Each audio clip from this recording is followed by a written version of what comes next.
একটি গ্রামে দুজন বন্ধু থাকত। একজনের নাম ছিল রমেশ আর একজনের নাম ছিল আলী। দুজন বেড়াতে খুব ভালোবাসত। একদিন দুজন বেড়াতে গিয়ে জঙ্গলের দিকে চলে গিয়েছিল। রমেশ আর আলী দুজন ঘুরতে ঘুরতে গভীর জঙ্গলের ভেতর ঢুকে পড়ে। তারা জানতেই পারেনি কখন বিকেল গড়িয়ে সন্ধে হয়ে গেছে।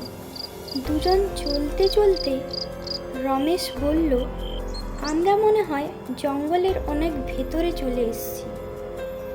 আলী বলল, হ্যাঁ ঠিকই তো। তারপর তারা বাইরে বেরোনোর জন্য রাস্তা খুঁজতে লাগলো। রমেশ আর আলী জঙ্গলের ভেতরে হাঁটছিল। হঠাৎ তখনই একটা হাসির আওয়াজ